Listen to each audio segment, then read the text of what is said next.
কবির, তুই কি বলে যাচ্ছিস? হ্যাঁ, আরে আমি তো নিজেই জানি না এসব কি হলো, কি করে হলো, আমি কিছুই বুঝতে পারছি না। বুঝতে তো ওকে হবে যে নিজেকে না জানি কিভাবে।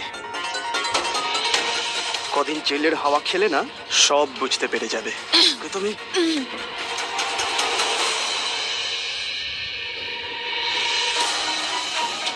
ভেতরে আসুন না।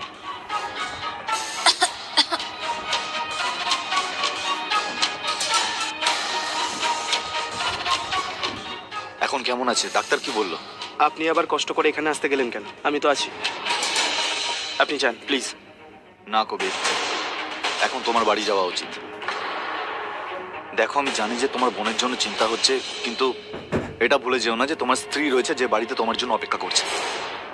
ও বেচারি খুব মন খারাপ করে রয়েছে। বাড়িতে সবাই আছে, তাও সবাই তো আর তোমার জায়গা পূরণ করতে পারবে না, না কবির? আর তাছাড়া ওর সাথ দেবে বলে ঠিক করেছে বাড়ির সবাই। তোমার ওখানে থাকাটা খুব দরকার। তুমি ঋতুর জন্য ভেবো না, আমি আছি এখানে।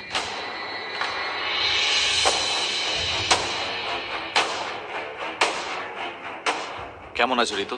তোমায় হারানোর যন্ত্রণা সহ্য করতে পারছি যখন, এ এ তো কিছুই না। আজ নয়তো কাল সেরেই যাবে, কিন্তু তোমায় হারিয়ে আমি যে কষ্টটা পেয়েছি সেটা জানি না কবে ঠিক হবে। ঋতু, আমাকে একটা সত্যি কথা বলবে তুমি?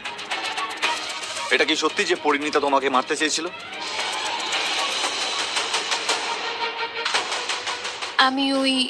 তুমি আসলে কি, প্লিজ আমাকে বলো। ইন্সপেক্টর আসুন। আমরা ওনার স্টেটমেন্ট নেব। খুন করার চেষ্টার অপরাধে পরিণীতা ম্যাডামের বিরুদ্ধে চার্জশিট দাখিল করতে হবে। রাজবীর, আমার শরীরটা ঠিক নেই, প্লিজ। বেশি না, 3-4টে প্রশ্ন করবে, তাই তো ইন্সপেক্টর? ম্যাডাম, আমাকে বলুন যে পরিণীতা আপনার ঘরে ঢুকলো কি করে? মানে দরজাটা লক ছিল না খোলা ছিল, নাকি শুধু দরজা নক করেই ভেতরে ঢুকে পড়েছিল? ও আসলে জানলা দিয়ে ভেতরে ঢুকেছিল। কিন্তু আমি যখন ঘরটা চেক করছিলাম তখন জানলাটা ভেতর দিয়ে বন্ধ ছিল। তাহলে পরিণীতা জানলাটা বাইরে থেকে কি করে খুললো? প্রথমে জানলা খোলা ছিল, যখন ও ভিতরে আসে তখন ও চাইছিল না যে ওকে কেউ দেখতে পাক। আর দরজাটা আগে থেকেই বন্ধ ছিল, আই মিন লক করা ছিল, রাইট? পরিণীতা জানলা দিয়ে ভেতরে ঢুকলো, আর ভেতরে ঢোকার পর ও জানলাটা ভেতর দিয়ে বন্ধ করে দিল। হ্যাঁ, দরজা যেহেতু বন্ধ ছিল, তার মানে হিসেব অনুযায়ী পরিণীতার ওই জানলা দিয়েই বেরিয়ে যাওয়ার কথা। হ্যাঁ হ্যাঁ। কিন্তু বাইরে বেরোনোর পরও ভেতর থেকে জানলা কি করে আটকালো? ম্যাডাম, মনে করুন, ভেবে চিনতে বলুন, কারণ পরিণীতার উপর প্রাণঘাতী আক্রমণের দোষারোপ করা হয়েছে, অ্যাটেম্পট টু মার্ডার। কি করে ঢুকেছিল? হ্যাঁ, ও ও ও দরজা দিয়ে পালিয়ে গেছিল। কিন্তু দরজার বাইরে তো ওনার পরিবারের সবাই দাঁড়িয়েছিলেন, আর আমার যতদূর মনে পড়ছে ওই ঘরে একটাই দরজা রয়েছে।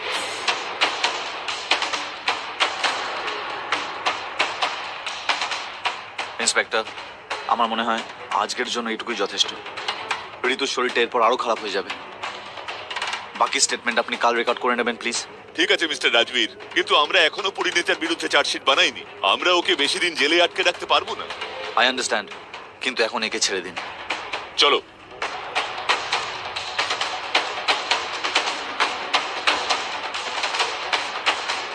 থ্যাঙ্কস রাজবীর। ঋতু, আমাকে সত্যি করে বলো কি হয়েছিল? আমি সত্যিটা জানতে চাই। রাজবীর, আমি জানি না এই এই সব কি করে হয়েছে আর কে করেছে। আমার কিছু মনে পড়ছে না। সকালে জ্ঞান ফেরার পর আমি দেখছি যে আমি হসপিটালে। এইমাত্র কবির আমাকে বলল যে ঠাম্মা নাকি পরিণীতাকে দোষারোপ করছে, কারণ ঠাম্মা পরিণীতাকে আমার কাছে আসতে দেখেছিল। সরি রাজবীর, আমি সিরিয়াসলি কিছু জানি না। এসব কি করে হলো, কে করলো, কেন করলো, আমি জানি না। তো আমাকে পরির সাথেই কথা বলতে হবে। রাজবীর, রাজবীর শোনো।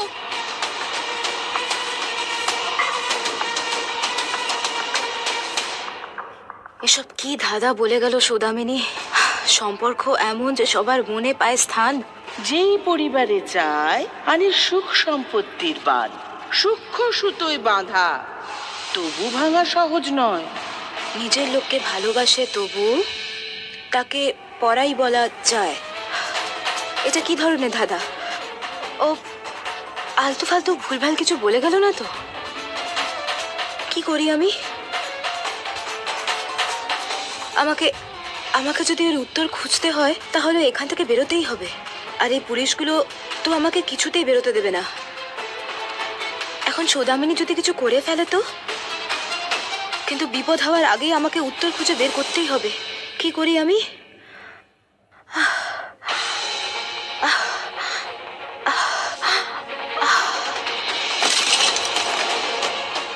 স্যার, স্যার ও অজ্ঞান হয়ে গেছে, তাড়াতাড়ি আসুন। কি হয়েছে? আরে হলোটা কি? দরজাটা খোলো। এসো আমার সাথে। হ্যাঁ স্যার।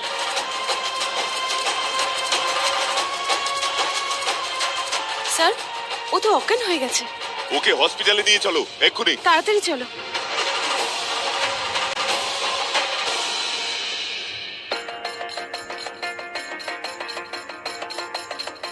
ভয় পাওয়ার কোনো কারণ নেই।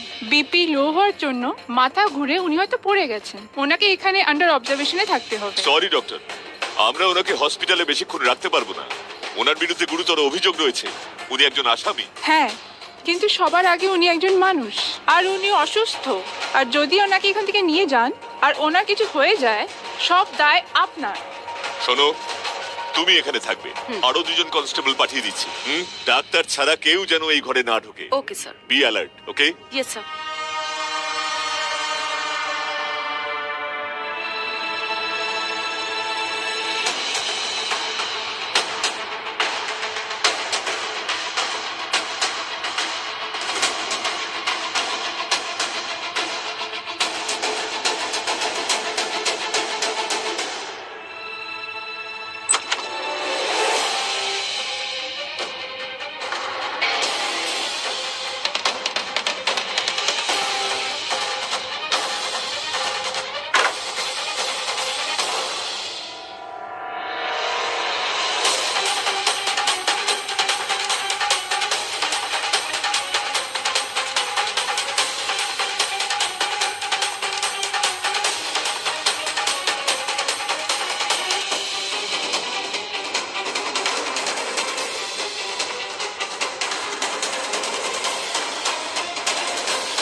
তুমি আবার আমাকে মারতে এসেছো?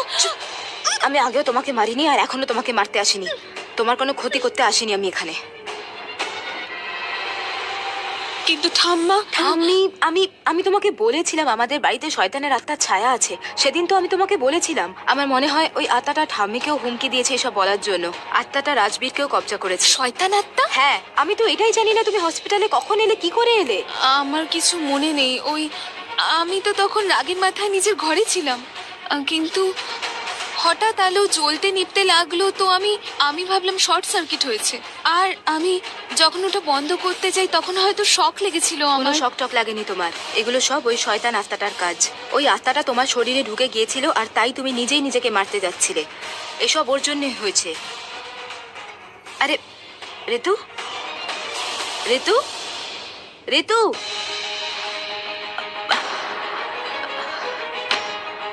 মনে হয় আত্মাটার কথা শুনে ও জ্ঞান হারিয়ে গেছে। আমাকে যেতে হবে, কিন্তু ওকে এভাবে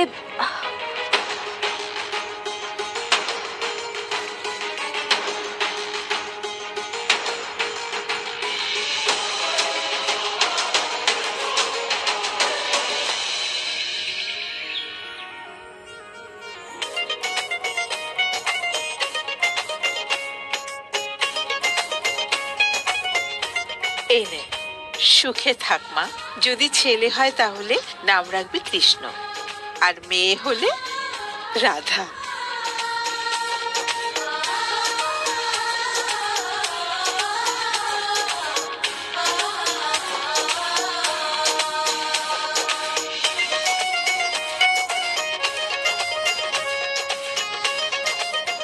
কনগ্রাচুলেশনস। আজ তো তোমার সাথ, তোমার মুখটা এমন গম্ভীর হয়ে আছে কেন? আজ তো আনন্দের দিন। মুখ গম্ভীর লাগছে, এক্ষুনি মুড ঠিক করে দিচ্ছি। চলে এসো।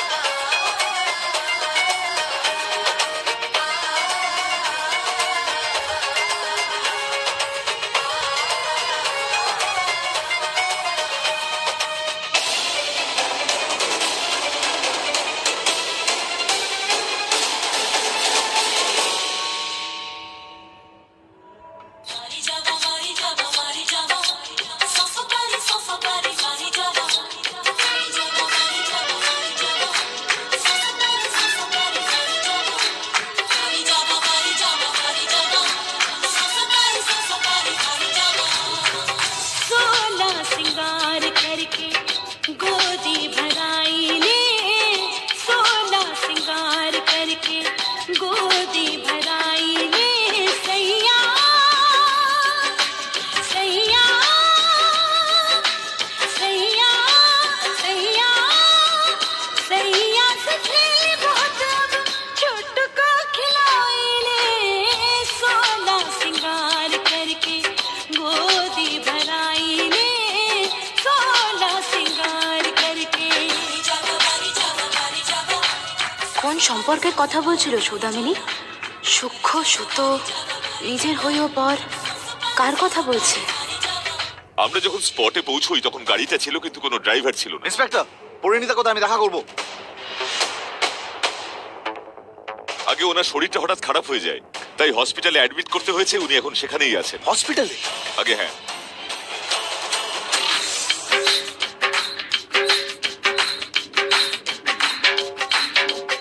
छोटू जो आवे घर में সম্পর্ক এমন যে সবার মনে পায় স্থান, যেই পরিবারে যায় আনে সুখ সম্পত্তির বান। এটা হনুমানজির মন্ত্রপুত রক্ষা কবচ। এটা তোকে আর তোর সন্তানকে রক্ষা করবে। আর তুই এই বাড়ি থেকে চলে যাবি। সবাই ঠিকই বলে, বিয়ের পর মেয়েরা পর হয়ে যায়। সূক্ষ্ম সুতোয় বাঁধা, তবু ভাঙা সহজ নয়। নিজের লোককে ভালোবাসে কত, তবু তাকে পরই বলা হয়। বের করো এর উত্তর। সূক্ষ্ম সুতো মানে রাখি, আর পর মানে ঘরের মেয়ে নিজের হয়েও পর হয়ে যায়। তার মানে শ্রেয়াকে অ্যাটাক করতে চাইছে সৌদামিনী।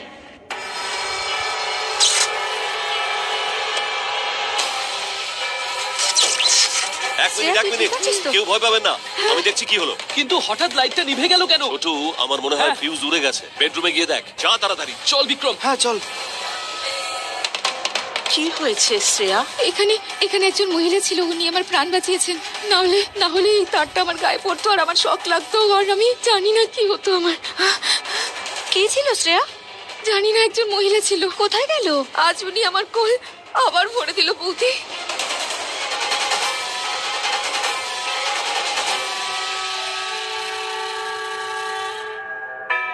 হে হনুমানজি, আজ আপনি সত্যি আমাদের বাড়িতে দুধ পাঠিয়েছিলেন। মামনি, কে হতে পারে বলো তো? জানি না।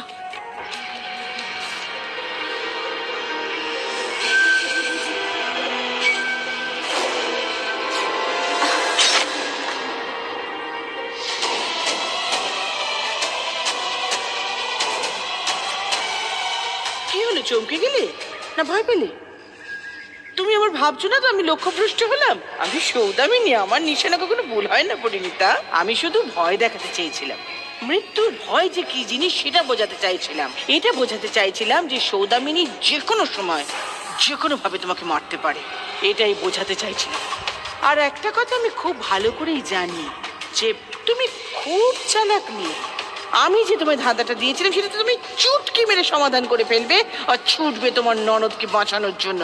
আর তুমি তাই করেছো, একদম সেটাই করেছো যেটা এখন আমি। কথা ঘোরাস না সৌদামিনী। তোর শ্রেয়াকে মারার প্ল্যান আমি ধূলিসাৎ করে দিয়েছি। যতবার এরকম প্ল্যান করবি ততবার তোর প্ল্যান আমি নষ্ট করে দেব। যতবার তুই আমার পরিবারকে আঘাত করতে চাইবি ততবার আমি ওদের বাঁচাবো। তো বাঁচা, তোমার তো বাঁচানো উচিত। তুমি তো নিজেকে ওই পরিবারের রক্ষা কবচ বলো, তাহলে যাও যাও তোমার পরিবারকে বাঁচাও, কিন্তু তার আগে একটু চারপাশটা দেখে নাও। সন্ধে হয়ে যাচ্ছে না তো? এ দেখো, সূর্য ডুবে যাবে এক্ষুনি। সন্ধে হওয়ার পর কি হয় সেটা তোমার চেয়ে ভালো আর কে জানে বলো। ভালো করে দেখো পরিণীতা, সূর্য ডুবে গেছে, তোমার বাড়িতে অন্ধকার, আর এখনো এই অন্ধকারে তোমার পরিবারের একজন সদস্য বাইরে ঘুরছে। না না না না না, এটা কোনো ধাঁধা নয় যে আমি তোমায় জিজ্ঞেস করছি, এটা তো তুমিও জানো আমি ঠিক কার কথা বলছি। হ্যাঁ, তোমার প্রাণের স্বামী রাজবীর। পরিণীতা, আবার এমন হবে না তো যে তোমার প্রাণের স্বামী রাজবীরই তোমাদের পরিবারের কোনো সদস্যকে?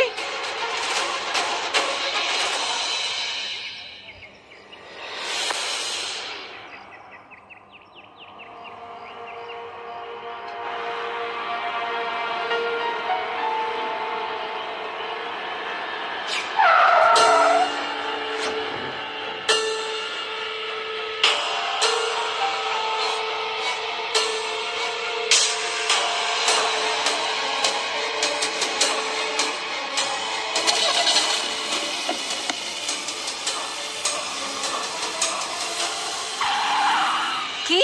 হ্যাঁ, রাজবীর তোমার স্বামী আজ তোমার বাড়ির তোমার পরিবারের এক সদস্য মরতে চলেছে।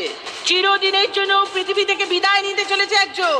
তোমাদের বাড়িতে আবার শোকের ছায়া নেমে আসবে। আর সবচেয়ে বড় কথা, সবচেয়ে খারাপ কথা, যে সবকিছুর জন্য দায়ী হবে তোমার প্রাণের স্বামী রাজবীর। হবে না এরকম, আমি এরকম হতে দেব না। শুনেছিস তুই?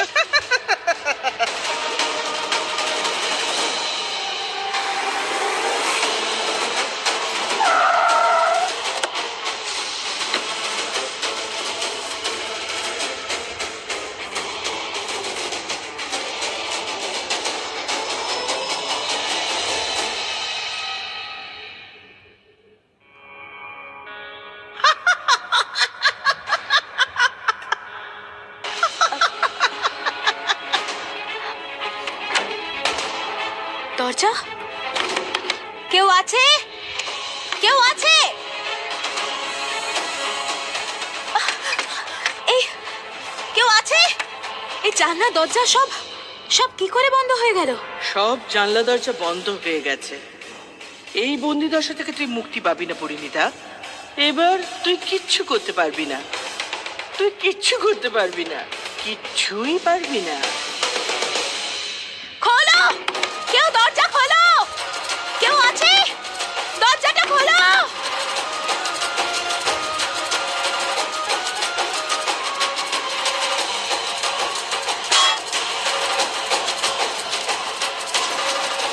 হে ভগবান, আমি এখন কি করব? কি করব? হে হনুমানজি, আমাকে সাহায্য করো হনুমানজি।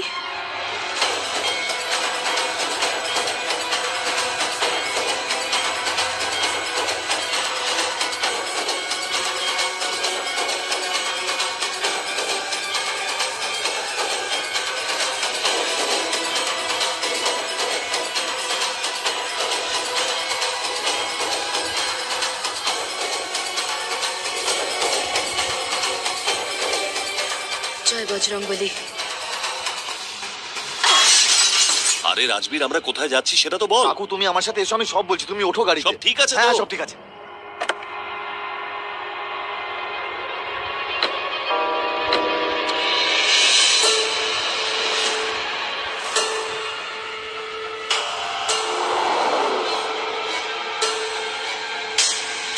রাজবীর, রাজবীর এত স্পিডে কেন চালাচ্ছিস?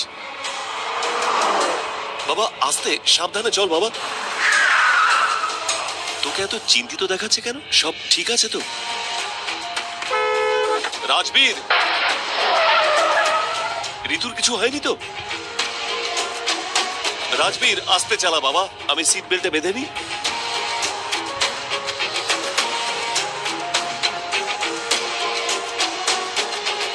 রাজবীর, তুইও সিট বেল্টে বেঁধে নে প্লিজ। প্লিজ এত স্পিডে গাড়ি চালাস না রাজবীর। রাজবীর, আমি কখন থেকে তোকে বলে যাচ্ছি যে আস্তে চালা, আস্তে চালা, স্পিডে চালাস না। তুই স্পিড বাড়িয়ে যাচ্ছিস। রাজবীর, কথা বল।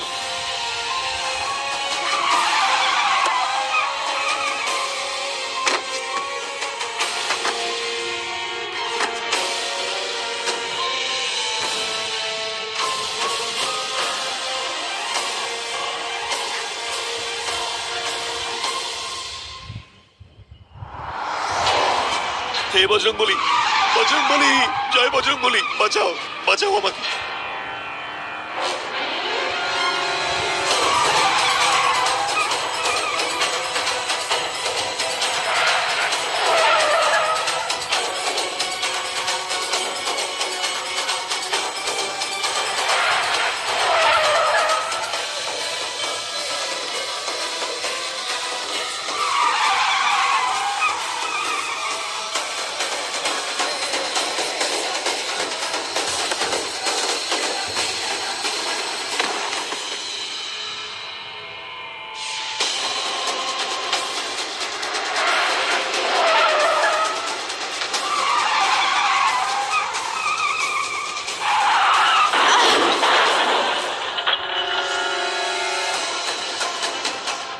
ও মাই গড, ওই ওই মেয়েটা